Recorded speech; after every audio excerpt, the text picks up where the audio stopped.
أعزائي المشاهدين، مساء الخير وأهلا بيكم معانا، ولقاء يتجدد دائما كل يوم أربعاء.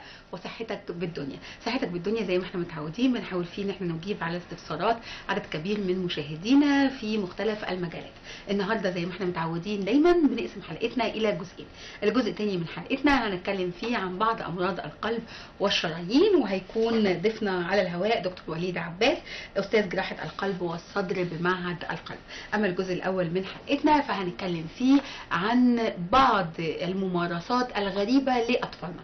يعني الطفل اللي بيكذب، الطفل العندي، الطفل اللي ممكن يسرق، ممكن يمد ايده على حاجة مش بتاعته، كل الحاجات دي. ويمكن الحقيقة بتكتشف اكتر واكتر مع بداية العام الدراسي، لانه الاحتكاك بالاطفال بيبين معظم هذه المساوئ. احنا في انتظار اتصالاتكم الهاتفية على تليفوناتنا اللي هتظهر حالا على الشاشة للتواصل معانا عبر حلقتكم صحتك بالدنيا، سواء في الجزء الاول او الجزء الثاني. تعالوا نروح لفاصل ونرجع على طول نبتدي حلقتنا ونرحب بضيفتنا على الهواء مباشرة.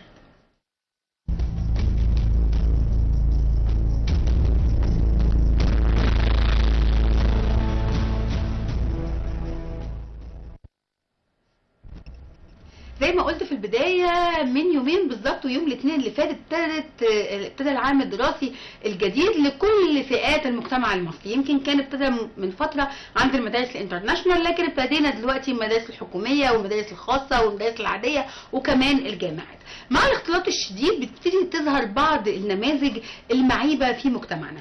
ازاي اقي طفلي من ان هو يصبح كذاب، او ازاي اقي ان هو يبقى عندي معايا؟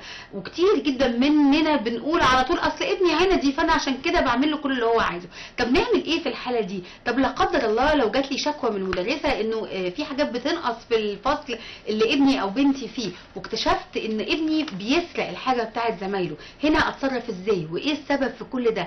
حاجات كتيرة جدا جدا بتمر علينا، والحقيقه بتبقى محتاجه اجابات، لكنها اجابات لازم تكون دقيقه وفي نفس الوقت تكون مسؤوله ومدروسه. وده اللي هتساعدنا فيه الدكتور ايمان عبد الله، استشاري الصحه النفسيه وتعديل السلوك. اهلا بحضرتك معانا يا دكتور. اهلا بيكي يا نورتي، كل سنه وانت طيبه وحضرتك طيبين وبخير يا رب. يا رب دايما يا رب.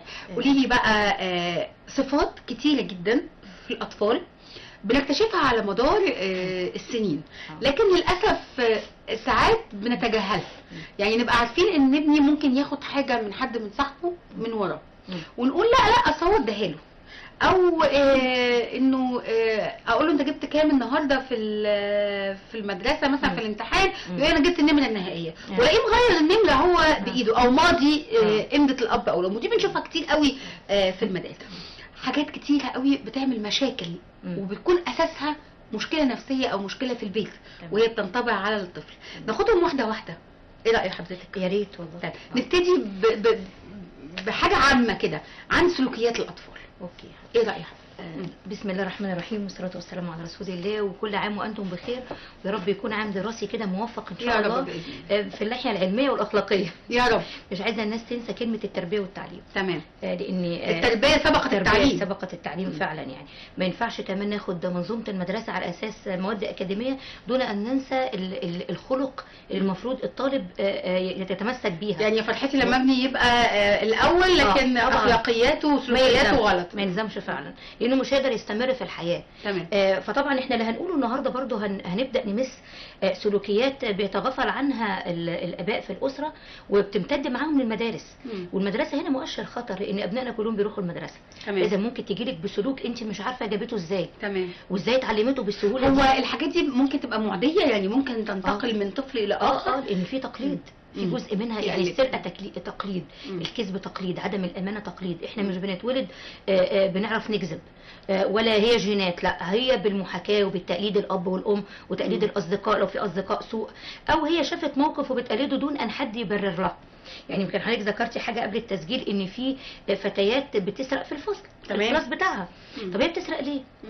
تيجي هنا قصه السرقه دي قصه مهمه جدا. نبتدي بيها حلقه. نبتدي بيها. تمام. انا بحمل الاسره الاساس، لان الطفل في السنوات الاولى لا يعي الملكيه. طالما اتكلمنا عن السرقه، فاذا الطفل لا يعي هنا الملكيه دي ملكي ولا ملك ماما. ما ننساش ان احنا كلنا بننشأ في اسره الحاجه دي بتاعت ماما، الحاجه دي بتاعت بابا، الحاجه دي بتاعتنا كلنا. طيب انت عرفتي دي بتاعتي انا ليه؟ ما تنفعش ليك انت ليه؟ طب ولو انت عاوز تستخدمها بأنهي اسلوب؟ تمام. هنا اول خلط بيحصل للطفل منذ الصغر، وبيبتدي يعرف ان في حاجه اسمها ملكه بعد السنه الاولى. يبدا مثلا يبقى عنده لعبه، اللعبه دي تبقى بتاعته، يفضل ماسكها متشبث بيها. هنا بقول حاجه، علشان نقي كمان موضوع السرقه لازم الام تعرف ابنها ان انت ليك حق وليك مكان، والحاجه دي بتاعتك انت ولازم تحافظ عليها، مش انانيه.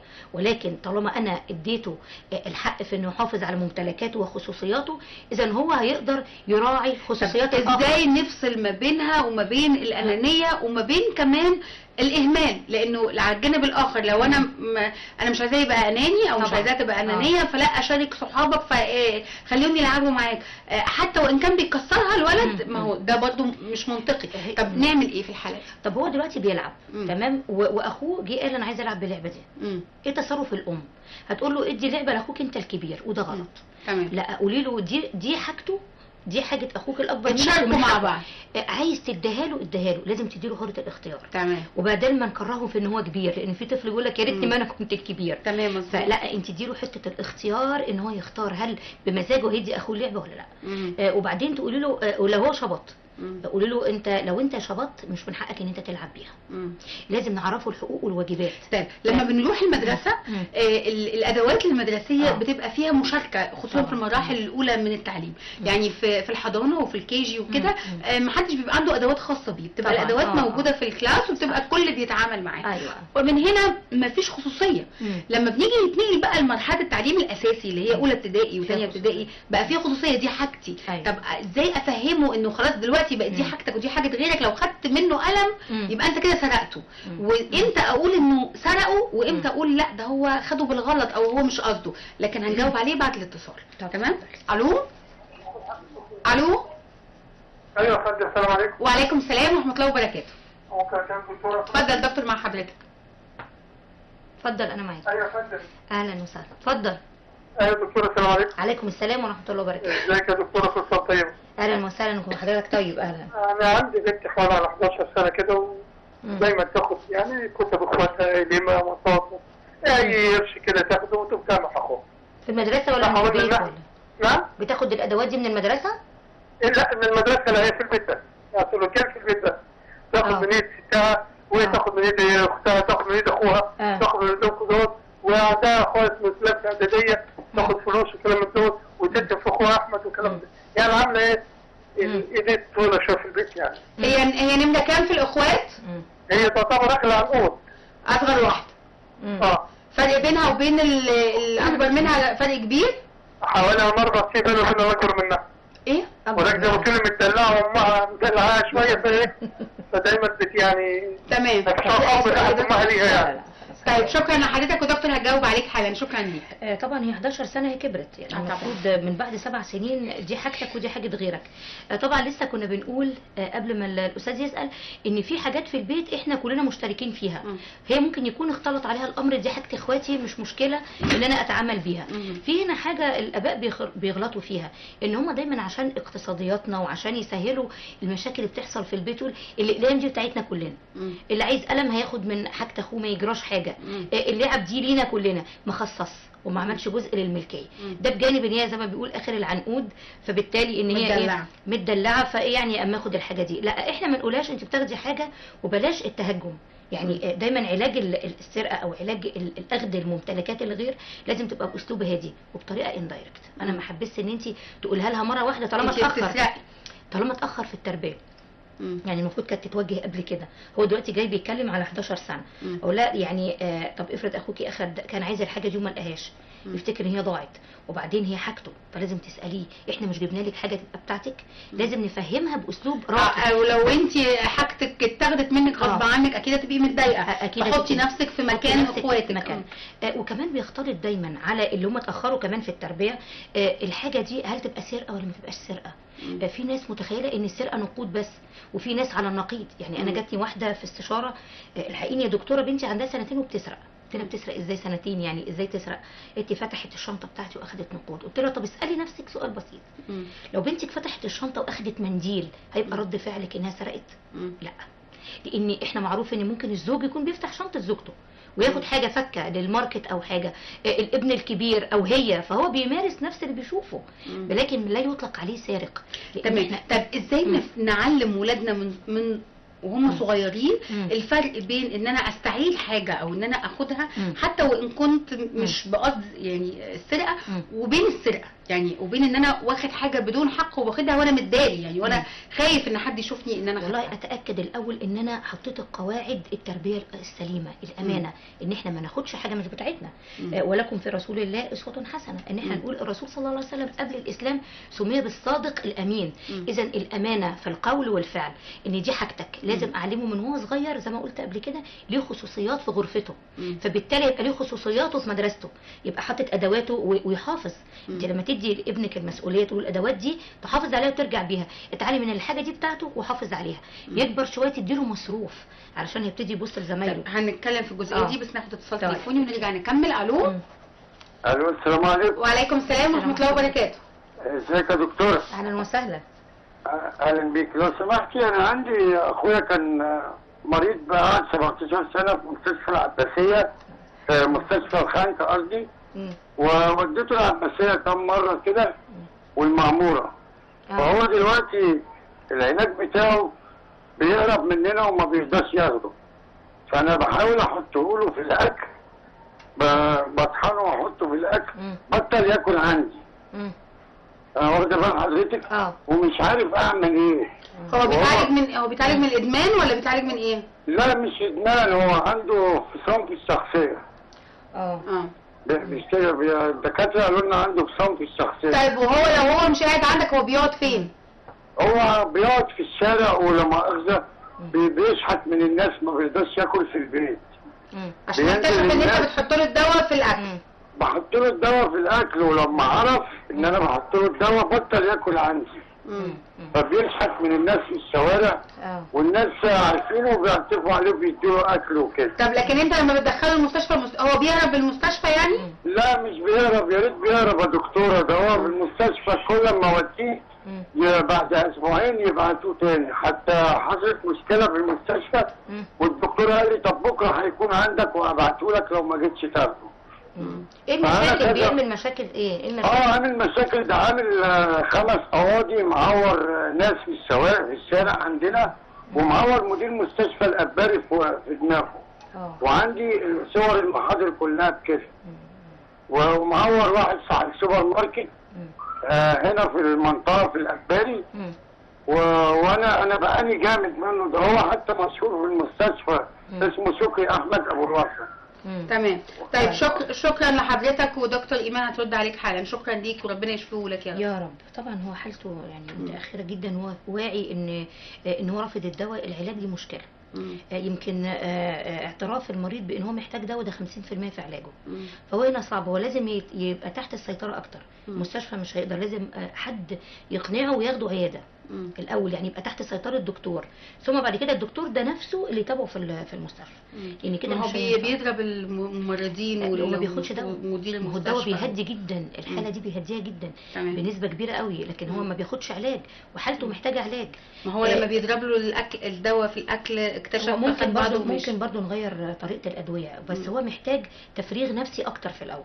يعني محتاج حد يقنعه ان يعني ياخده الاول لطبيب نفسي لوحده من غير مقتنع اطلاقا ان في حاجه اسمها علاج، وبيسيب لهم البيت ويمشي وعايز ياكل اي حاجه من بره ولا انوش ياخد الدواء. اذا هو مش واعي لحالته، ان هو فعلا العلاج هو نص حالتك انها تتحل. فلازم حد يكلمه، حد يواجهه، يروح لاخصائي ويبقى فيس تو فيس. المستشفى بتبقى زي ما انت فاهمه يعني ما فيهاش اعداد كبيره لا هو لازم حاجه فيها حزم اكتر يعني. تمام. طيب نرجع مره ثانيه لموضوعنا. وكنا بنقول ازاي نفرق لاولادنا ما بين ان انت بتاخد حاجه على سبيل الاستعاره وما بين السرقه، ونفهمهم يعني ايه سرقه، وفي سن قد ايه نبتدي نفهمهم؟ من اول سنتين فهمين الحاجه دي بتاعتك. الحاجه دي ملكك، اديله الشعور بان هو بيمتلك. لان احنا ربنا سبحانه وتعالى خلقنا بحته الامتلاك، ان فعلا الطفل من وهو صغير عايز يملك، فاديها له. في ام تقول له لا مفيش حاجه اسمها بتاعتك، دي حاجتنا كلنا، لا اديله حته الامتلاك وغذي الانا بتاعته. مع وانت بتعلميه اديله حته العطف والحنان، لان دايما السارق ناقصه حاجات كتير جدا نفسيه.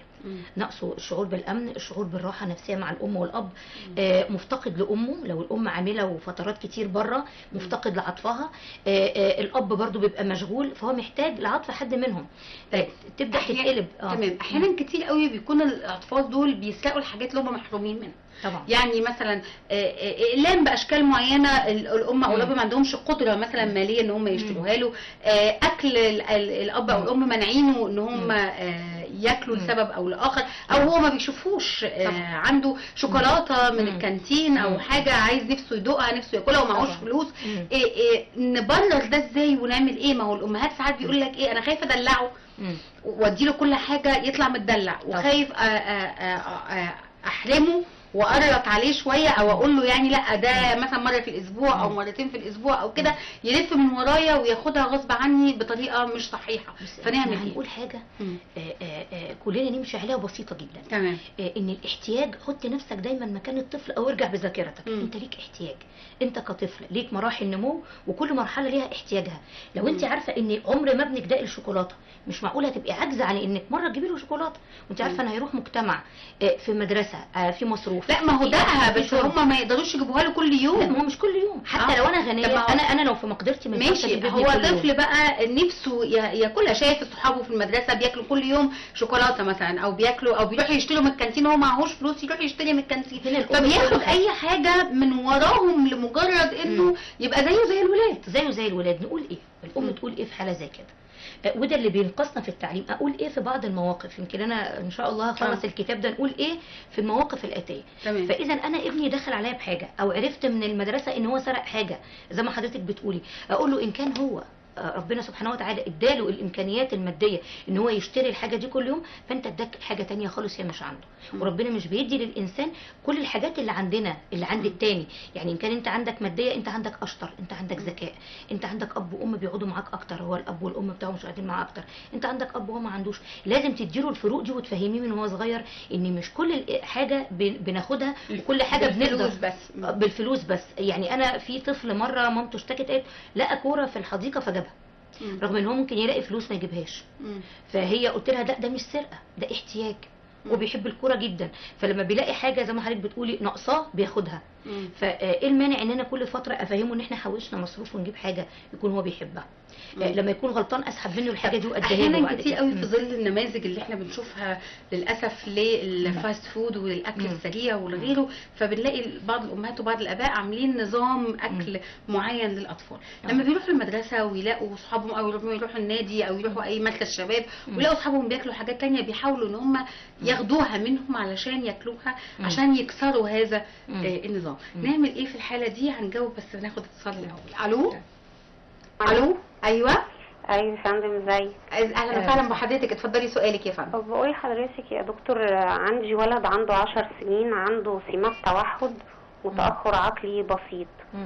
هو سلوكيا يعني ما كان كويس، انما من 3 سنين ابتدى يبقى عدواني جدا، يضرب نفسه ويضرب اخواته، ويمشي واحنا رايحين جلسات بيه يقعد يتف على الناس، يضربهم، يصوت، يجري في الشارع. دلوقتي كمان بيحاول يرمي نفسه من البلكونة ويقوم يصوت ويزعق بدون اي سبب، من غير ما حد يجي جنبه خالص ولا حد يعمل له حاجة. يبتدي الاول نبرات صغيرة، عايز ايه عايز ايه يا ولد، وبعدين يفضل يزعق، يعلى يعلى يعلى لحد ما يعني يضرب نفسه ضرب جامد ويصوت، ونحاول نخرجه من الموقف ما بنقدرش. حضرتك وقفتي العلاج؟ لا، العلاج مستمر وجلسات مستمرة. طب ليه ما فيش نتيجة؟ مش عارفة والله يا دكتور، هو حصلت له انتكاسة كده، فانا مش عارفة معناها ايه، ومش عارفة كمان اتعامل معاه ازاي، خاصة في المواصلات.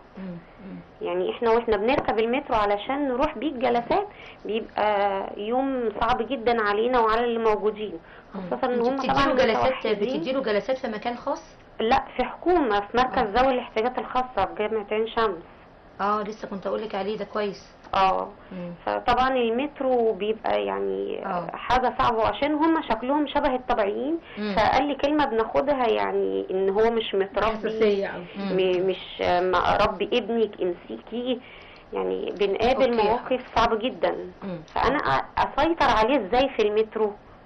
تمام. طيب شكرا لحضرتك يا دكتوره ايمان، هتجاوب عليكي حالا. شكرا ليكي. طبعا هو العلاج يعني انا شايفه انها بتقول بقاله 3 سنين ما بيجيبش نتيجه معاه، وده في حد ذاته مؤشر خطر. المفروض ان هو بياخد جلسات مكثفه اكتر من كده في مكان ممكن تغير على فكره، ممكن تغير المعالج. طالما انا الحاجه ما جابتش نتيجه بقى لها 3 سنين، اي ما تغيرش المكان لكن تغير المعالج. دي نمره واحد. انا شاكه في الموضوع، يعني لان في كتير بعد سنه وبيبان. وكمان لازم هي ليها كورس، ليها يعني دور. ليها دور. لازم المعالج يقول لها انت تتعاملي ازاي مع حاله ابنك، لان ممكن يبقى 10 سنين ده ليه تعامل، 8 سنين ليه تعامل، ابتدى يتطور يبقى ليه تعامل. فلازم هو اللي يوجه الام على حسب حاله ابنها. يعني قبل ما نخرج تقول له احنا هنخرج، احنا هنروح، واحنا خارجين مثلا هنجيب كذا، امسك ايدي، اعمل كذا، لان هو ليه حاله خاصه غير الحالات الثانيه.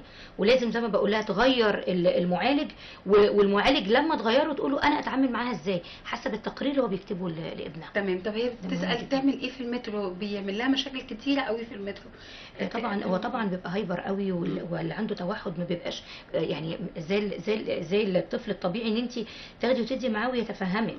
فعشان كده بقول لها هو اللي لازم يقول لك اللي عارف حالته بالظبط، هو اللي يقدر هو اللي يقول لها. طبعا لازم يتابعها، بس هي برضه تبقى حريصه، يعني يبقى معاها زوجها، يبقى معاها حد تاني تخلي بالها منه جدا، لان اصلا الاطفال الطبيعيين الواحد بيخاف عليهم وهو راكب المترو. يعني فعلا المترو كمان مش حاجه امنه قوي، يعني في ناس كتير وبيبقى الجو نفسه مش بتبقي خايفه عليه يجري منك بتاع. فطبعا ده هو راح ولا جه صغير، وكمان هو النمو الادراك بتاعه يختلف عن الطبيعي. فهي لازم بس منها تكثف مسؤوليتها شويه، معلش يعني. تمام. طبعا لسؤالي، وانا كنت بتكلم على الناس اللي عاملين نظام لاولادهم. طب انا هقول لك على حاجه في الموضوع ده. في اطفال بياخدوا تمام الحاجه عشان يعوضوا نقص هم فيه. في اطفال بقى بيسرقوا علشان يروحوا يجيبوا الوجبات دي. في اطفال بيسرقوا علشان يصرفوا قدام صحابهم ويبانوا ان هم زيهم. في اطفال بيسرقوا علشان اجيب قلم ماركه زي اللي صاحبي ماسكه واخبيه من ماما. كل ده نقص احتياج عنده. فطالما ابتدى هو يخش من الناحيه دي والاهل لاحظوا، لازم يعوضوا النقص ده باي شكل من الاشكال. تمام. هناخد اتصال ونعرف ازاي نعوض النقص ده. الو. السلام عليكم ورحمه الله وبركاته. وعليكم السلام ورحمه الله وبركاته. كل عام وحضراتكم بخير. حضرتك بألف خير يا فندم. ممكن اتواصل مع الدكتوره من فضلك؟ طبعا اتفضلي يا فندم. من فضلك انا ليا حفيده عنده 6 سنين في سنه اولى ابتدائي، وراح قبل كده حضر تمهيدي وكي جي 1 وكي جي دلوقتي في سنه اولى. كل ما يروح يقعد يعيط في المدرسه، يعيط بشكل متواصل، مش عارفين ايه السبب. والمدرسه بتعامله كويس، او مدرسه خاصه، بس مش عارفين ازاي نخليه يتاقلم يبقى شخصيته كويسه. هو الولد شاطر جدا ونبيه، بس هو مشكلته ان هو كثير البكاء لما يروح المدرسه. اول عام يروح، اول سنه. هو ليه اخوات بعد كده، يعني هو فعلا اول طفل، بس هو راح المدارس قبل كده دي 3 سنين. لا هو اول سنه. هو اول واحد. هو اول واحد. مش اول واحد، اول سنه يروح المدرسه. لا راح قبل كده، راح اول سنه قبل كده بيعيط برضه. كل سنه بيعمل نفس الحركه دي. لمده قد ايه؟ يعني بيقعد قد ايه؟ لمده اسبوع 10 ايام وبيبكاء ومش عايز يروح المدرسه ومتضايق ويقول لهم انا عايز انام، ويبقى رافض المجتمع اللي حواليه، يعني مش عارفه ليه. وبعد كده بيندمج معاه. وبعد كده بيندمج معاهم. ايه المشكله؟ مش عارفه. تمام. اتعامل معاه ازاي؟ طيب شكرا لحضرتك، ودكتور هترد عليكي حالا. شكرا. طبعا احب اقول للامهات ان في لازم تعمل حاجه اسمها ليرن اديوكيشن، يعني يبقى في تعليم مبكر، استعدادات كمان للمدرسه يا جماعه. دي بتزعلني، ما تاخدهمش من الدار لما ما يبقاش بيسهر. يعني انا يوم الاثنين حضرتك يا دكتور قابلت امهات مودين ولادهم المدرسه بيقولوا لي ولادنا مطبقين، يعني مكملين النهارده، وبعد كده عايزاهم يروحوا المدرسه يعملوا ايه؟ ما هو انت ما عودتيهمش او اديتيهم نظام قبليها باسبوعين ولا 10 ايام على الاقل. انا عامله حلقتين عن الموضوع بتاع الكي جي 1 والتمهيدي، لان لازم هيعيط يعني. وكمان لو هو اصغر من كده يعني بصي هو راح 2 سنين ونفس المشكله بتقابله، اذا هو ما اتعالجش في السنتين الاولانيين.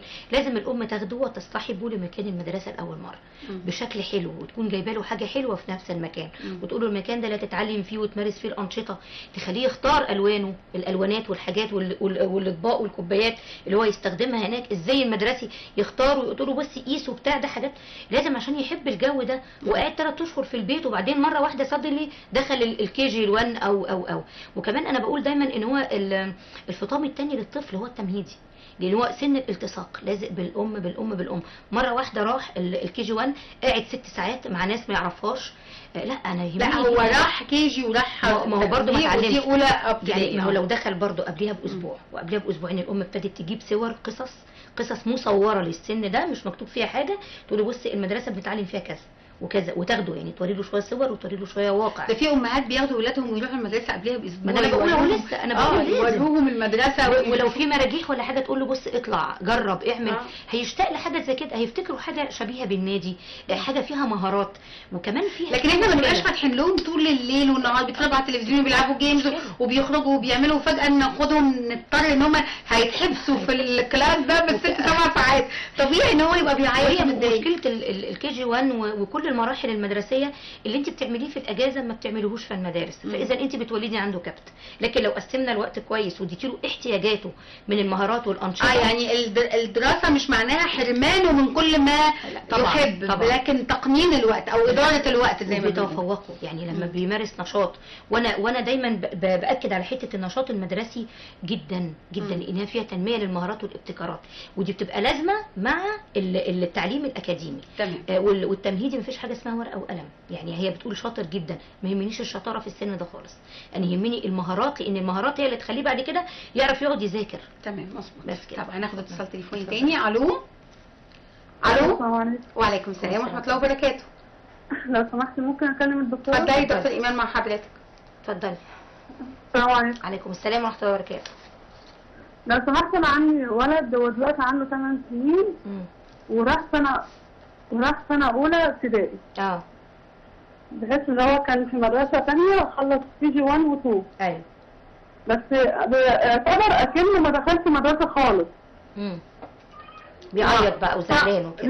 لا صعب جدا اللي هو يكتب حاجه، ولو كتب حاجه بيكتبها بالعافيه.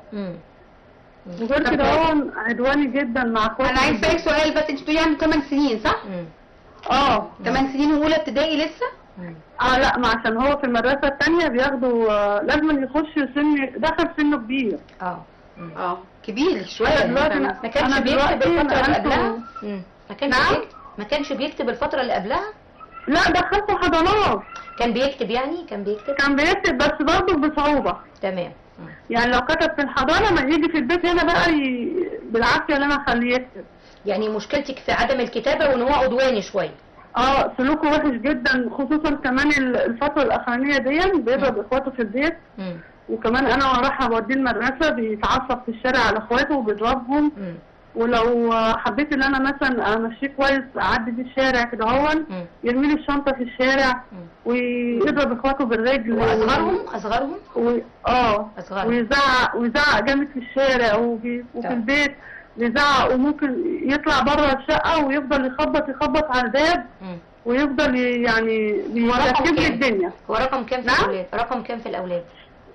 لا هو عندي بنت عندها 13 سنه وبنت عندها 11 سنه وهو عنده 8 سنين. طب هو ولد على بنتين. هو ولد على بنتين. تمام. طيب شكرا لحضرتك. شكرا ليكي. لا محتوى. شكرا لحضرتك يا فندم. دكتوره هترد عليكي حالا. شكرا ليكي. طبعا هقول لحضرتك على حاجه، هي قصه الكتابه. يعني بصي ما يشغل الام هي الكتابه زي ما بنقول. هي تاخد الكتابه بالراحه شويه، لان برضو اولى ابتدائي يعني لسه على الامتحان بدري. اولى ابتدائي 8 سنين برضو. هو برضو ما كانش بيكتب قوي في الفتره اللي قبلها. هي تبدا معاه واحده واحده. لو هو مارست الكتابه بالعنف مش هيكتب خالص وحالته هتتاخر. لكن ممكن يبقى واحده واحده وتعليمه الالتزام. هو برضو ده من اللي قبلها. يعني هو 8 سنين ما تعلمش حاجه خالص، ما تعلمش ان في هومورك بيجي من المدرسه لازم يتعمل. انا اولى ابتدائي ابدا بقى من الاول وجديد معاه ان انت خدت ايه هتعمل ايه وبمرونه عشان ما يكذبش، لان في الكذب المدرسي لسه ده هنتكلم عليه. الكذب يعني المدرسه ممكن تخلي ابننا كاذب. ليه؟ لان هو الهومورك بيبقى صعب عليه جدا، فبيجي يكذب عليك يقول لك انا ما عنديش حاجه، ما حدش اداني حاجه، حليته كله ما ادتنيش. طيب ما ادتناش حاجه، يروح الميس يقول لها ما حدش ما عنديش امتحانات ولا قاعده تفاجئي بقى بالنتائج بعد كده صار وحاجات كده. فطبعا خلي بالك من الجزئيه دي وما تعمليش انت الحاجه بداله. يعني حمليه المسؤوليه بس بالراحه ومرونه، وحببيه في الحاجه دي. قولي له الكتابه والقراءه، يعني اتكي الاول على القرايه الاول. يعني انا عن نفسي اقرا مش اكتب، يعني لو هو ابتدى يقرا هيعرف بعد كده بسهوله يكتب، فمرنيه حبه حبه واديله وقت اكتر شويه، يعني انت قربي منه اكتر شويه واديله التعليمات بمرونه. وحتى بقى في فرصه عنده اخوات اكبر منه وممكن تقعدوا في وسطهم يعني يساعدوه لا ويقلدهم، يعني يقلدهم ويعمل معاهم، ده حتى الطفل الصغير بيبقى اسهل. مشكله الولد لما بيبقى عارف ان في بنات ممكن يبقى في نوع من الدلال. طبعا. وكمان يعني العنف اللي هو فيه او العدوانيه والعصبيه هو اما مدلل قوي او مش مدلل والعكس. فلازم احنا دايما يبقى الخط بتاعنا فيه اعتدال في التربيه. زيك زي اخواتك كلكم زي بعض عندنا، احنا بنحبكم كلكم، وتحملوا بقى المسؤوليه بتاعت الواجبات بتاعته. نرجع بقى تاني لموضوعنا السرقه، وكنا وقفنا عند ازاي نعرف ولادنا ونفهمهم الفرق ما بين الاثنين. السرقه يعني احنا نقول انت قلتي انه السرقه احتياج واحنا لازم يعني نلبي الاحتياجات دي لو لقينا ابننا بيحاول ان هو ياخد حاجه مش بتاعته. طيب احنا دلوقتي لو من البيت لو ابتدى ياخد حاجه بتاعت الاب، تمام، هو بياخد حاجه السلطوي اللي هو بيمارس عليه السلطه بتاعته. يبدا الطفل يبدا يسرق حاجه المدرس، يكبر شويه يسرق حاجه المدرب، يكبر شويه يسرق حاجه زمايله، المدير بتاعه، اي سلطه. بعد كده لو اخد حاجه اخواته يسرق حاجه زمايله. فشوفي هي بتبدا من البيت. فاذا انا وانا في البيت لازم اشوف ابني بياخد ايه بياخدش ايه، وافهمه ان الممتلكات ممكن تكون فلوس، ممكن تكون اشياء اخرى، طباشير بتاع مدرسه، الوان بتاع صحابي، اي حاجه. عايز نفسك في حاجه من صاحبك اديها لك، ممكن يعزم عليك تاخد، لكن انت ما تطلبش منه، ما تاخدش منه غصبا عنه.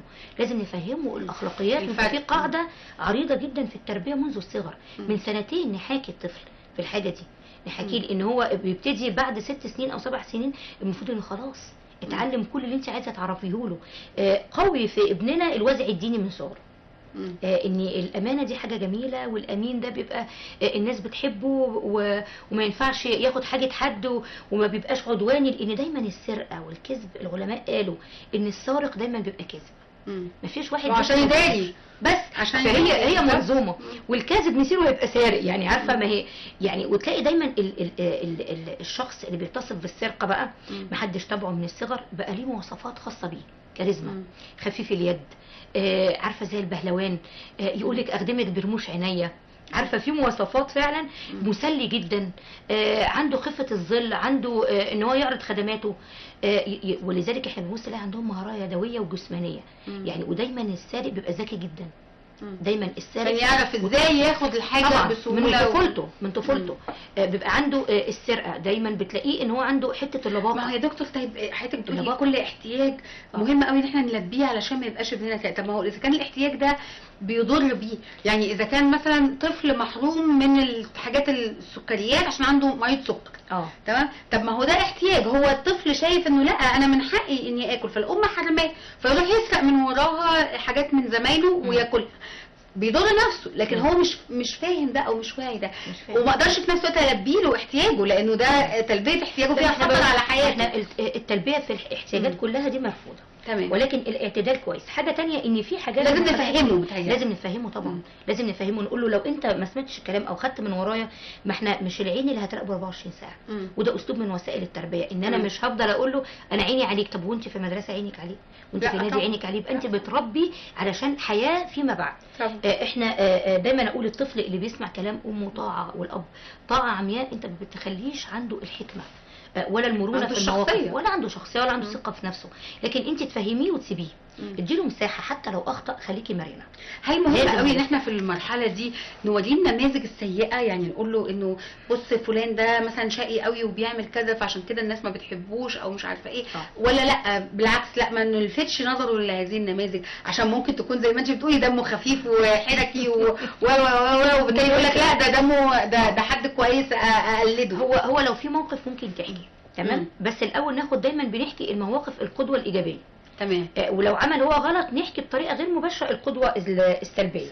تمام. دي حاجه تانية، لازم دايما المراقبه، يبقى عينك على الطفل. ودايما في التربيه بتربي بعقليه المعلم، وقلب الام والاب قلب المربي بقى. يعني يبقى انت عينك عليه بس خايفه عليه وتسيبيه. لو انت حجمتي كل تفكيره وكل تصرفاته عشان خايفه عليه عمره ما يتعلم. لازم يغلط، لازم يروح من صاحبه وياخد حاجه، امال هيتعلم امتى؟ عشان ايه؟ يرجع يحكي. والمحاكاه والاستماع مهم جدا في سن المدرسه، انه يرجع يقول لي كمان انا اخدت كذا، طب انت بتاخد ليه وانا حرمك من حاجه؟ طب انت عايز كده، انت مش عارف ان انت تعبان، ممكن تتعب، ممكن يغمى عليك في المدرسه، مين هيتابعك، مين هيراقبك، مين هيشوف؟ ففهميه، الطفل انسان عاقل، كائن عاقل، مش كائن فلازم نفهمه دايما اولا باول ان ده طبعا، ونفهمه كمان ان مش كل حاجه متاحه لينا في كل وقت، يعني طبعا ده مهم قوي. طبعا يعني انا ابني مره جه قال لي ايه، اشمعنى زميلي بياخد مصروف كبير وانا ما باخدش؟ يعني اولا انا كنت ضد المصروف، لازم يبقى بشكل يومي في السن الصغير. المصروف لما يكبر شويه، ليه؟ لان انا بعلمه من المصروف ان انت ممكن تدخر، ومن قوتك ان انت ممكن تدخرها في رياضه. زي ما قلت دلوقتي، السارق عنده قوه عقليه وقوه جسميه. هو ليه بيستغلها في السرقه؟ عشان ما لقاهاش بيستغلها في حاجه تاني. ما هو لو استغلها في رياضه، استغلها في انشطه، في هوايات، كانت الدنيا بقت مختلفه. فانت بتبداي تفهميه، تقولي له طب اوكي، انت تصرف كل فلوسك دلوقتي وانا اصرفها عليك في اكل وشيبسي وحاجات ممكن تضرك، ولا اقتصد لك شويه وانت تقتصد معايا واجيب لك عربيه لما تكبر، نعمل مشروع، ممكن تبقى مهندس، يبقى عندك مكتب. اديله النظره المستقبليه، وكلميه بالشكل العقلاني الواقعي، مش الخيال بس. وبعدين هنخش بقى في موضوع الكذب، ونعرف ان في ارتباط قوي قوي بين ايه الارتباط بقى اللي ما بين الكذب وما بين السرقه؟ لان الحقيقه الكذب احيانا زي ما حضرتك بتقولي، المدرسه بتعلم الولاد الكذب. المدرسه تيجي تصحي الولد الصبح، قوم، لا اصل الميس النهارده قالت احنا هنيجي نروح متاخر، لا اصلي ما عنديش امتحانات، لا اصلي ما عنديش واجب، طب وريني نمره الامتحان، اصل احنا ما خدناش النتيجه، ما اعرفش ليه المدام خدت الكراسه وما ادتهانيش، وهكذا. مجرد ألاعيب ألاعيب ألاعيب. واعتقد كلنا كأمهات ولادنا مرينا بيهم، ده اساسي اساسي، حتى ولو مره او مرتين في الحياه، ده عادي اساسي طبيعي. هل ده هنا يصنف كذب ولا هنا يصنف ايه؟ لا، هو ما يصنفش كده، هو طبيعه مراحل. تمام. ليه بقى؟ لاني عايز يلعب عايز يلعب. تعالي دلوقتي انت احكي له قصه، ودي حصلت مع الامهات كلها، وتعالي قولي له تاني يوم يقول لك ماما انا عايزه احكي القصه، هتلاقيه بيقول نفس القصه بتاعتك بس بشكل مختلف. هتقولي تصدقي ده هو عنده كذب فظيع، انا ما حصلش مني ان انا حكيت كده. لا، هو اضاف جزء من خياله، وده نوع من انواع الكذب الخيالي، ان هو يسرح بخياله جدا. في نقطه الامهات برضو بتغفل عنها، ان في حاجه اسمها الكذب، ان في الكذب العقل ما يعرفش الفرق بين القصه الحقيقيه وبين الواقع، ما يعرفش الفرق بين الحلم وبين الحقيقه. انا جاتني استشاره مخصوصه بسبب حلم. بنت قايمه مفزوعه فعلا، وقالت لمامتها اني الراجل اللي على اخر الشارع بتاع السوبر ماركت موت الخادمه بتاعتها. كان خادمه في اجازه، النهارده الخادمه ما بتجيش. قالت لها ماما موتها وشفت قدامي، وفضلت مذعوره جدا وتقول لا انا شفته بنفسي، انا شفت الدم، هو كان حلم. فبيقولوا هل هي كذابه ولا هل هي ابتدت تتمرد؟ لا، الطفل لما بيحلم بيشوف ان الحلم ده حقيقي، فبيجي يحكي، فالاهل بيقولوا عليه ان هو كذاب. لا، ده نوع كذب بريء جدا، ده بنسميه احنا حتى في علم النفس الكذب البريء. في نوع من انواع الكذب الوقائي، انا هكذب عشان سرقت، فلما سرقت هخاف اقول انا سرقت فهكذب، ما خدتش حاجه، مش انا. شوفوا مين اللي بياخد الحاجه، مين اللي كسر، حتى مش لازم يسرق، مين اللي كسر اللي كان هنا، مش انا، ما اعرفش. هو ليه هيكذب عشان سرق؟ عشان هو جرب اكيد ان في عقاب حازم وعقاب شديد جدا لما كسر الحاجه. يعني ودي حتى في علم اسمه علم البرمجه اللغويه، لما تيجي تشيلي ابنك كده كوبايه تقول له عارف لغايه الريسبشن وديها وياك تقع منك، هتقع. ليه؟ انت عماله تعملي له توتر وقلق، فاذا هيوقعه. لكن لو قلت له انا اتفضل، انا عارفه ان انت بتعرف تشيلها بس، او ما تتكلميش، سيبيه ياخد، ما هو لازم هيوقع في يوم من الايام، تبقيش واقفه له كده انت نفسك هتوقعي. انا ثلاث 4 مطابخ لغايه دلوقتي، فعادي طبيعي، سيبي له مساحه يعني. فالكذب ممكن يكون كذب خيالي، كذب وقائي، كذب انتقامي. ودي بقى بنشوفها في اطفال كتير، ودي بس دي النوع اللي انا بنبذه، يعني ببقى قلقانه منه شويه. ودي حصلت مع ابن من ابنائي، يعني عشان جه ولد ولقيت التليفون بيضرب عليا بتاع المدرسه، ابني اتكسر دراع واحد صاحبه. ودي لا ممكن تحصل، لان انا فاهمه ابني ممكن يعمل ايه، يعني كبير ويلعب يجري بتاع، ما ينفعش يعمل كده. فبقول للمديره متاكده ان هو مصطفى؟ يعني ايه كان متاكده؟ انا عارفه اولادك متفوقين وكل حاجه، بس هو اللي عمل. قلت له بس انا متاكده ان هو مش عمل، لان الولد جاي خايف جدا وقال يا ماما صاحبي انا ما عملتش كده، والمديره زعلت مني. ده نوع من انواع الكذب الانتقامي. وبعدين انا جبت صاحبه بقى، كلمته في التليفون قلت له الف سلام عليك، انا زعلانه جدا ان حصل لك كذا، بس انا عايزه اقول لك حاجه، انت عيد ميلادك امتى؟ قال لي كذا كذا يا طنط. قلت له اوكي احنا حاضرين لك هديه وهنيجي انا ومصطفى، بس انا عايزه اسالك سؤال، هو مصطفى عمل كده بجد؟ قال لي لا يا طنط. قلت له امال ليه بتقول كده؟ قال لي اصل هو اشطر واحد ما بيقدرش يغششني في الامتحان، وعلى طول خطه جميل بينتقم منه، فبينتقم منه بالشكل ده. ودي موجوده في المدارس وموجوده جدا في سن المراهقه.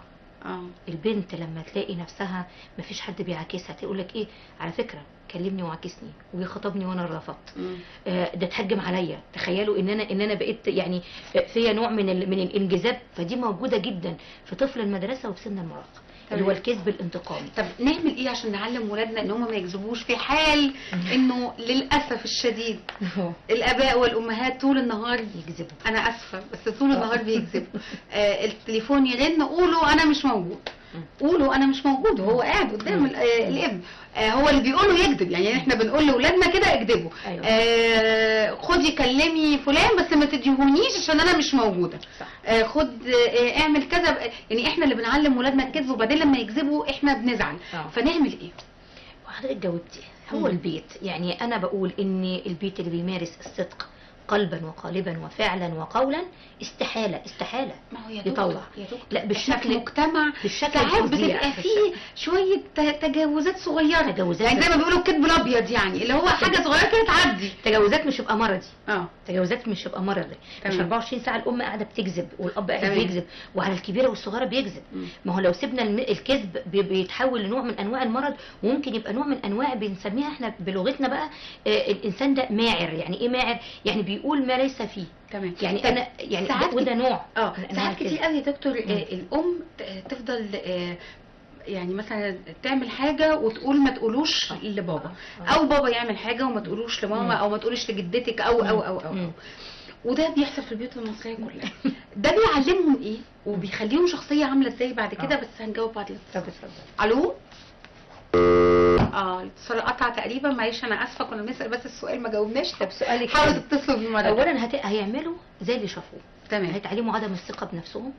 هيتعلموا انه في عدم اهتمام. يعني انا كطفل اجي اقول لبابا ايه، بابا ماما بتقول لحضرتك هات الفلوس دي اديها لي عشان انا عايزه اجيب لها حاجات. فهو كذب على فكره، هي الام ما قالتلوش كده خالص. طب هو ليه قال ان ماما عاوزه؟ ليه كذب؟ لانه فاقد اهميته بالنسبه للاب. عارف ان هو ملوش اهتمام، عارف ان هو ملوش دور عند الاب، عارف ان انا لو طلبت منك كاب مش هتديني، لكن انا ابتديت اكذب وحطيت لك ماما ولو ان هيتعرف، بس مش مشكله، انا عايزه الفلوس دلوقتي وبكذب عليك. وكذلك احنا دلوقتي بنعلم ابنائنا لما اقول لها ما تقوليش لجدتك، ما تقوليش لباباكي، ما تقوليش لكذا، هيطلع عنده الحته دي، هيبتدي يخلي حد تاني هو اللي يقول بداله، هيبقى فاقد الثقه بنفسه. هيمارسوها في بيوتهم لما يتجوزوا. هتعمل كده مع الام نفسها اللي علمتها كده، هتخرج مع صاحباتها ومش هتقول لها. هو هيخرج مع شباب ويشرب سجاير ويعمل كل حاجه مش هيقول لحد، ما احنا اللي علمناهم. ودي حاجه، يعني دي حاجه نقيض اللي انا كنت عايزه اقوله، ان لو انت طلعت طفل يطيعك طاعه عمياء ثقي تماما انه لا يستطيع ان هو ياخد اي موقف في حياته موقف عقلاني ابدا الا بالاعتماد عليك. اذا في اهالي عايزه تطلع ابنائها طاعه عمياء، يعني لو هو ما سمعوش كلامهم يبقى هو كذاب، يبقى هو عنيد، يبقى هو عصبي. والنوع الثاني اللي هم طول النهار يعلموه الكذب على طبق من فضه، قول كذا وما تقولش كذا وما تعملش كذا. ودي حاجه بنشوفها لما يجي ضيوف. في ضيوف وياك تتكلم بالاسلوب الفلاني، وياك تعمل كذا، وياك توريهم الحاجه اللي احنا جايبينها طب انت ده ايه؟ اذا كنت انا بعلم ابني الذوق بطريقه ما فيهاش ذوق، يبقى انا بعلمه الذوقيات ازاي. تمام. فدي برضه هناخد اتصال ونكمل كلامنا. الو. الو. الو، مساء الخير. مساء النور. ازي حضرتك؟ اهلا وسهلا بيكي، اتفضلي يا فندم سؤالك. لو سمحتي، انا ابني كان اتعرض لتحرش وهو في KG 2. تمام. هو حاليا في ثالثه ابتدائي. هو الموقف ده انا حاساه مأثر معاه نفسيا. في سنه كام هو دلوقتي؟ في ثالثه ابتدائي. ثالثه ابتدائي، تمام. وحاسه ان الموقف ده يعني مأثر خالص معاه نفسيا. طب قولي لي انتوا اتصرفتوا ازاي في وقتها، في وقت التحرش ده ما حصل؟ التحرش انا ما كنتش قاعده، هو حكى لي الطفل. عملتي ايه يعني انت لما هو حكى لك؟ يعني الواد ده كان شغال معانا في الورشه، مشيناه وبس كده. طب ليه حبيبي كده؟ وبس كده، ما اتكلمتيش مع ابنك في اي حاجه؟ ابني حكالي. هو جه حكالك، لكن انت اتكلمتي معاه في حاجه ولا لا؟ مشيت الولد اللي هو عمل كده وخلاص؟ بس مشيت الولد، وبعد ما حكالي انا نزلنا الانهيار يعني قعدت ابكي، وبعد كده مشينا ومشيتي الولد، لكن انت ما اتكلمتيش مع ابنك في اي حاجه؟ لا. وبعد كده حاسه ان هو يعني الموقف ده مأثر عليه نفسيا، وحاسه ان هو يعني زي ان في دماغه ان ممكن يحصل له كده تاني، انه عادي لو حصل له كده تاني، انه عادي لو حصل له كده تاني عادي. هو ولا هو خايف ان هو يحصل له كده تاني؟ في فرق. لا مش خايف. هو مش خايف. مش خايف. ودي مش كارثه. خايف. تمام. طيب شكرا لحضرتك، شكرا ليكي. طيب يعني تحرش جنسي حصل لطفل وهو في كيجي، وهو دلوقتي في ثالثه ابتدائي، يعني فات 3 سنين ولا 4 سنين، والام ما اتكلمتش، حصل لها انهيار وقعدت تعيط ومشت الولد اللي عمل كده وخلاص وشكرا. هل ده صح؟ تصرف صح؟ طبعا. هو دلوقتي عنده حاجه هتبقى اسمها تعود وتلذذ جنسي. هو مش خايف ان هو يحصل له كده، اذا هو ممكن يكون بيمارس الحاجه دي على فكره. وممكن يبدا يعملها مع اصحابه في المدرسه، وممكن يحصل لها مشاكل. يعني احنا بنشوف، انا بيجيني كم رسائل يعني اللي حصل فيه هو يعمله، هيتعمل طبعا. يعني قصص التحرش كله، والناس اللي بيبقى عندها شذوذ لما بنيجي ندرس ونشوف ونحلل، او بيجوا لنا استشارات، اكيد بيبقى متعرض لحاجه زي كده. حتى اللي بيمارس الشذوذ مع زوجته بيبقى تمارس فيه وهو صغير. كذلك هو طالما ما اتعالجش وهي سابت الموقف كده من غير ما تفهمه وتقول له ده غلط وده ما ينفعش كذا، وتفهمه الموقف اللي حصل ده حصل ازاي، وان دي حاجه غلط اصلا المفروض ما كانتش تتعمل لك، ولازم تتعمل في اطار معين، وتفهمه وتوديه لاخصائي نفسي. ده تحرش. يعني زي ما يكون واحد كده، يا جماعه احنا برضو عندنا قصه الثقافه في الموضوع ده منعدمه. زي ما ابني بيقع على دراعه ودراعه بيتكسر دكتور اجبسه، ده حصل تحرش. تحرش ده ممكن يخليه انسان شاذ، يخليه يكره جنس البنات ويحب الولاد، وما يمشيش صح، يمشي كل حاجته شاذ، يعني ما يتلذذش. وهي النهارده بتقول هو عايز، يعني هو مش متضايق انه لو ده حصل. هل هي تبعته وشافت ان هو ممكن يكون بيعمل كده؟ لو عنده اخوات ولاد ممكن على فكره، ولذلك صلى الله عليه وسلم قال لك فرقوا بينهم في المضاجع. تعالي شوفي القصص اللي بتجيني واللي مكتوبه في الجرايد والمجلات وعلى الشات. معظم الحاجات اللي بتحصل بين الاخوات، زنا المحارم، وفي سن صغير جدا. فلازم هي تبقى منتبهه للنقطه دي، ولازم تاخديه لاخصائي نفسي حالا.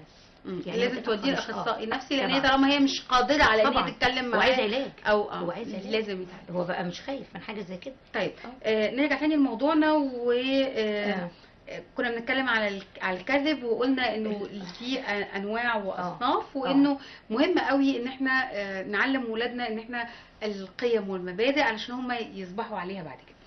بس انا عايز اسالك سؤال. يعني انا اكتشفت ان ابني سرق، وطبعا بالتبعيه طالما اكتشفت ان ابني سرق اكتشفت انه بيكذب. اعمل ايه؟ يعني احنا هنا قلنا لازم نتكلم. انا اعمل ايه؟ اتجاهل الموضوع ولا اعنفه ولا اضربه ولا اوديه لحد هو يتعامل معاه، ولا اخبي على المحيط اللي حواليا وابقى انا ده سرك وانا هأتمني عليه بس ما يكررش تاني؟ نعمل ايه؟ ما هو يعني التجاهل مرفوض، وتشهير الخبر مرفوض. يعني ما ينفعش يعني لا نتجاهل ولا نشهر بالولد اطلاقا. تمام. ولا تقولوا انت سرقت، انت كذاب، دي مرفوضه، هيبقى كذاب. الكلمه اللي بننعت بيها اولادنا طول النهار طبعا. انت كذاب، انت فاشل، انت حرامي، لو فلحت تبقى تعالى قابلني. كل الحاجات دي في غايه انت بتديله الحاجه دي، بتقولوا له ابقى فاشل. خلاص انا وافقت ان انت فاشل، اصل انا بقول له انت حرامي، انت سارق، يبقى انا مؤيده. هل انا عملت له حاجه؟ هل عاقبته؟ انا بقول له انت حرامي، تقول له انا اقول له حرامي، تقول له اقول له انت مالكش لازمه، انت مش انت على فكره مش فاهم. خلاص بقى، طب ما انا حرامي بحرامي يبقى انا حرام. بس خلاص هو عرف اخرك.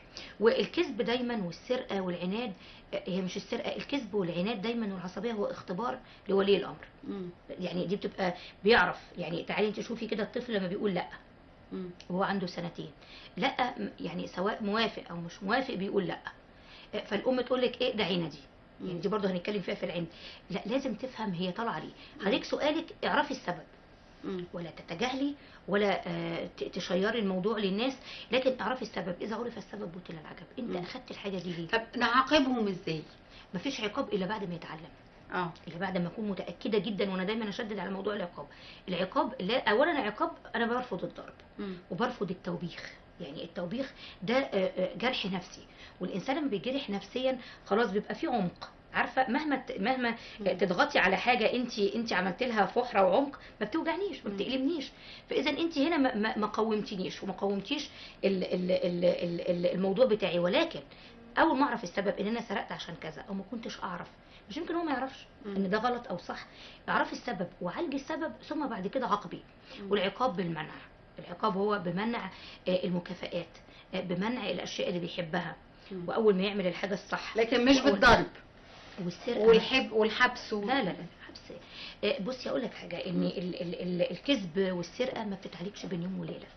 لو اكتشفنا فعلا ان هو سارق وكاذب، يعني التصقت بيه صفه الكذب وصفه السرقه، عمرك ما هتيجي في يوم بتليفون كده او باستشاره ليا هعالج لك الكذب، ولكن لازم خطوات وتمهيدات. انت بتتعبي اكتر ما كنت هتتعبي في الاول، لان انت اثرتي يعني لو ابتدينا من البدايه مش هنوصل لده طبعا. لكن حتى ولو حصلت مره كده عارضه ده مقبول، لانه الاطفال دايما بيعملوا كده وهم صغيرين، لكن انها ما تبقاش مستمره، لا ما فيش استمراريه. ولو بقت مستمره وفي التصاق للموضوع ده، خدي الموضوع بمرونه وتاخديه بقى كده وتروحي لاستشاري يقول لك انت تعملي ايه وهو يعمل ايه، طالما التصقت بصفه الايه، بقى سارق خلاص ما فيهاش فصال، بقى كاذب ما فيهاش فصال، يبقى مش هي اللي هتعالجه لوحدها. طب في ناس بتكذب لمجرد انها تحكي حكايه او لمجرد اثبات الوجود. تمام. على فكره انا موجود، على فكره انا حصل كذا وكذا وكذا وكذا، وهو ولا اي حاجه من الحاجات دي حصلت، هو بس عايز يلفت الانتباه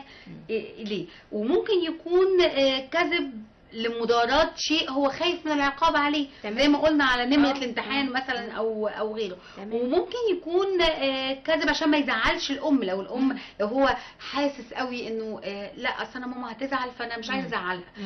بيختلف كل حاجة من دول عن التانية طبعا، وتختلف في العقاب بتاعها. طبعا. يعني انا لو بكذب عشان خايف، يبقى مين السبب؟ اللي خوف. يبقى اذا انت اللي زرعتي فيها الخوف.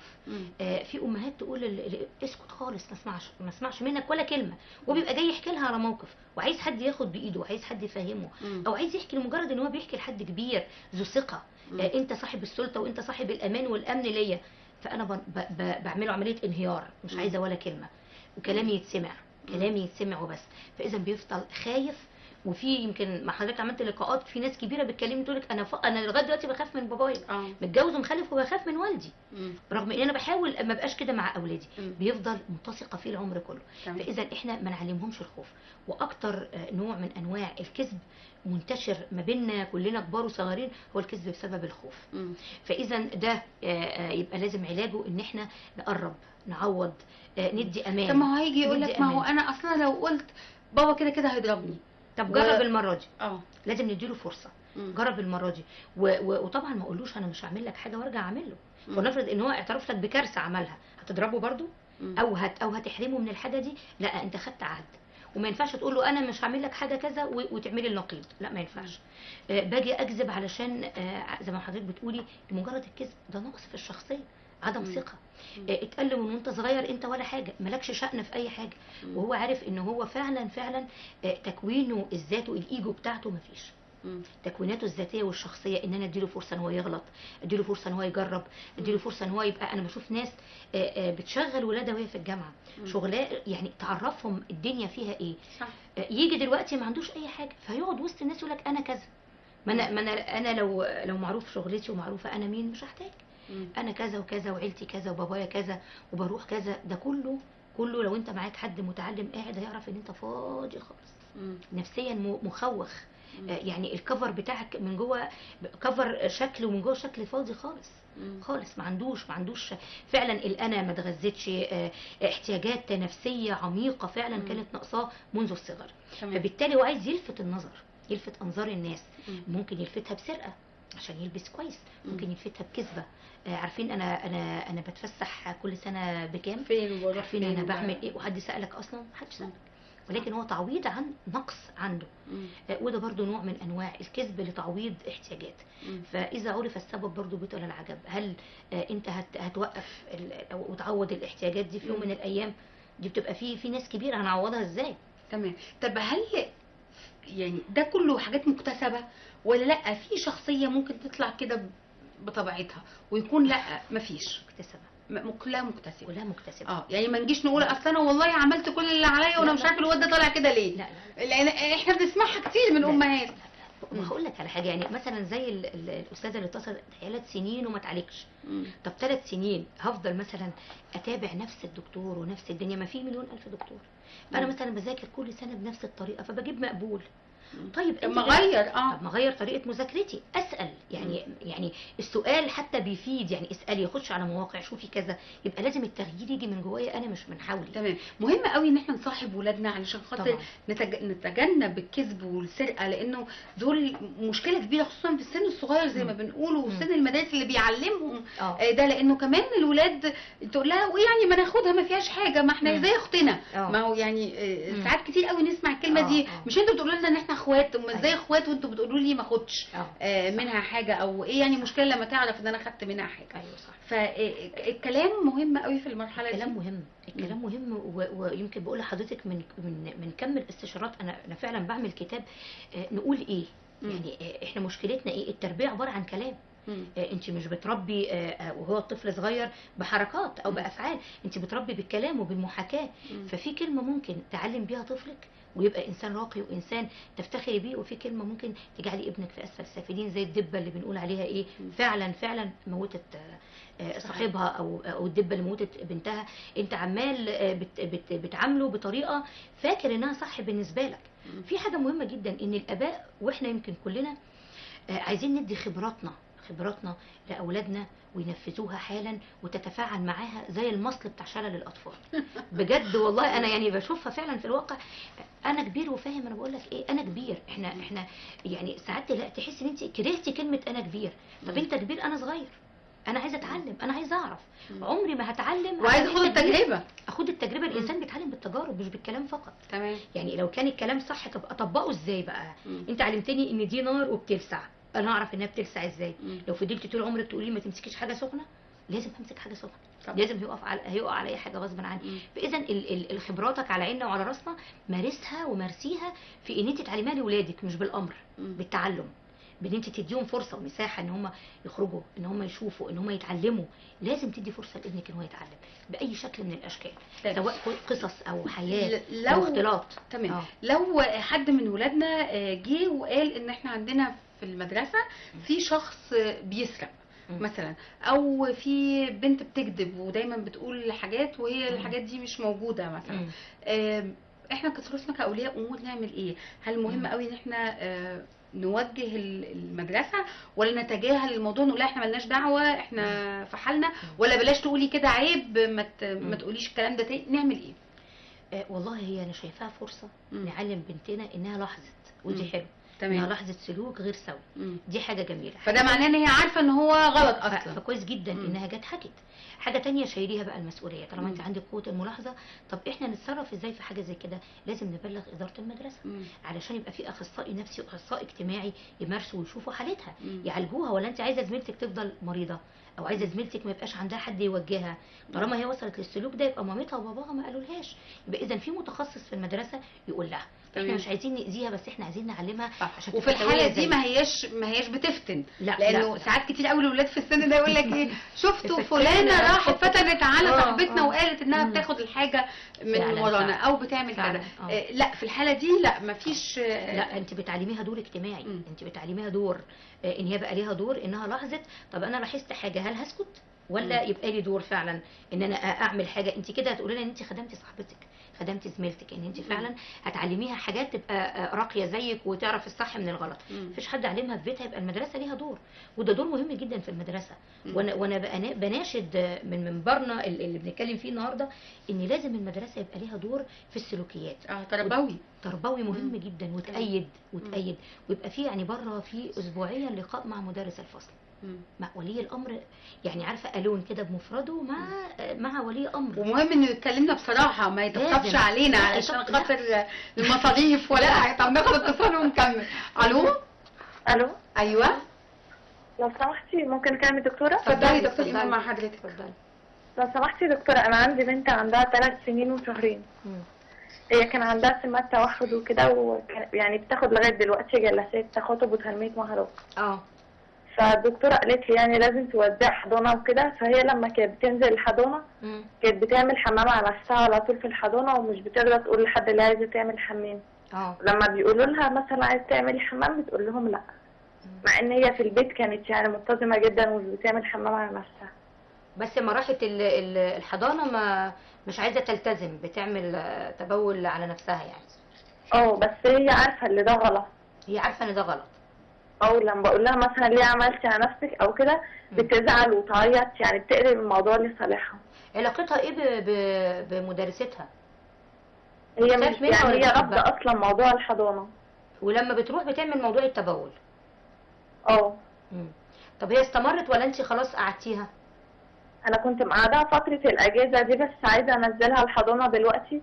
فيعني عايزه اسال حضرتك انا اعمل معاها ايه عشان مثلا اتفادى الموضوع ده، برضه عشان موضوع سمات التوحد وكده. مثلا عشان هي برضه بتاخد جلسات تخاطب، يعني مش عايزه يحصل لها يعني لا ترجع حالتها اسوأ من الاول او كده، عايزاها تتحسن يعني. الاحتياطات اللي انا ممكن اعملها معاها عشان تتحسن يعني على الحضانه. تمام، شكرا لحضرتك والف سلامه عليها. اتفضلي. حضرتك ملاحظه معايا حاجه قبل ما نجاوب، ان نسبه التوحد زادت جدا كتير قوي جدا للاسف. ده عارفه مشكلته الاساسيه ايه؟ حاجتين: التلفزيون وعدم حوار الام والاب مع الابناء، وعدم اشتراكها في المهارات زي ما هي بتقول. من سن صغير الطفل كائن حركي، من سن صغير نبدا نخلي الطفل يلعب. الطفل يعني لعب. الطفل حياته ده ملوش علاقه، التوحد في الحالات دي ملوش علاقه بحاجه جينيه ولا حاجه تكوينيه ولا اي حاجه. لا هو ليه علاقه انت بتحطيه قدام التلفزيون وتسيبيه منه للتلفزيون او للافلام الكرتون، وبالتالي خلاص هو بيتوحد مع هذا الشيء وبيرفض الحياه تماما. ما كانش في زمان ايام جدتنا كانت بتبقى عايشه معانا امهاتنا، والزيارات بتاعت زمان، وسيره الارحام اللي احنا مفتقدينها، ان في ميعاد الخاله بتيجي فيه والعمه، الطفل بيعرف يتكلم قبل اوانه. دلوقتي احنا بنعمل له تخاطب عشان يعرف يتكلم صح اصلا. كل ده ليه؟ عشان هو متوحد مع الاجهزه، مع نفسه ومع الاجهزه 24 ساعه. بالظبط. فهي فعلا يعني كويس ان هي ابتدت تفكر في موضوع الحضانه، تنزلها تاني، بس تصطحبها اول يومين وتقعد معاها فتره في الكلاس نفسه. يعني احنا الاطفال حتى العاديين بنروح معاهم اول كام يوم ونقعد الاول ساعه، وبعد كده ثاني يوم نقعد نص ساعه، او ثالث يوم نقول لهم طب احنا هنروح مشوار ونيجي ناخدكم هتتبسطوا، وهكذا. تقول لها وتقعد معاها لو هي حابه تقعد معاها اليوم كله، اول يومين تقعد معاها اليومين كله، تبقى عامله حسابها. تعرض عليها تقول لها ايه رايك نخش التواليت؟ ادخلك التواليت، تعرض عليه عشان مره معاها ماما، المره الثانيه مش هيبقى معاها ماما. تاخد الامور ببساطه، وخلي بالك ان الطفل بتوصل له ذبذبات طاقتك، يعني لو هي حست ان انت متوتره والموضوع ده عامل لها قلق، هتفضل قلقانه وتفضل ما تعملش تبول طول ما هي مامتها موجوده في المدرسه، اول ما تمشي تقوم عامله، او اول ما مامتها تسيبها تقوم برضو عامله. فلازم تنقلي لطفلك الحاله الهدوء، كله بيتعالج ان شاء الله، ما فيش حاجه يعني ما فيش حاجه مستعصيه. لكن مهم قوي ان انت تفهميها ان المكان ده حلو وانه هيبقى لطيف، وان انا مش بسيبك عشان تبقي لوحدك او غيره. كل ده ان كل ده بيعود عليكي ان انت يبقى طبعا فهمها ان هدومها هتبقى مبتله وريحتها هتبقى مش كويسه وزمايلها ينفروا منها ومش تنفع تلعب، وتفهمها ان الموضوع ده انت بتعمليه في البيت. وفي حاجه تاني يعني دايما برضو اقولها للامهات والاباء، ان الطفل اسلوبه في البيت بيختلف عن اسلوبه في المدرسه طبعا. في بعض الحاجات الكتير يعني، فما مش هنشاور ونقول لا ده هو مخطئ او هو كاذب او هو سارق، لا دي بيبقى طبيعه حتى احنا الكبار يعني بنغير من اسلوبنا، بنغير من شكل لبسنا، من منظرنا، فده طبيعي ان هو يبقى برضو ليه سلوك مختلف بره البيت يعني. تمام. نشوف شويه في العناد بقى. ما احنا وقتنا للاسف انتهى، هنخلي العناد بقى المره ثانيه. ده العناد ده عايز حلقه لوحدي، فهنخليها المره ثانيه ان شاء الله. لو قلنا كده كلمه اخيره تقوليها بقى لكل المشاهدين. بقول طبعا ان الاباء عليهم مسؤوليه كبيره، واللي بتزرعوه بتحصدوه. خلي فيه مرونه، خلي فيه صبر وتحمل، ادي لابنك الثقه من هو صغير، عشان لو راح اي مكان في الدنيا يبقى انت عارف هو بيعمل ايه. وكل فتره وكل وقت استثمروه لابنائكم. يعني فعلا لازم يتعلم يوميا حاجه جديده، لازم تحط في بالك ان ابنك يتعلم حاجه جديده، والام والاب يتعلموا حاجه جديده. اكيد.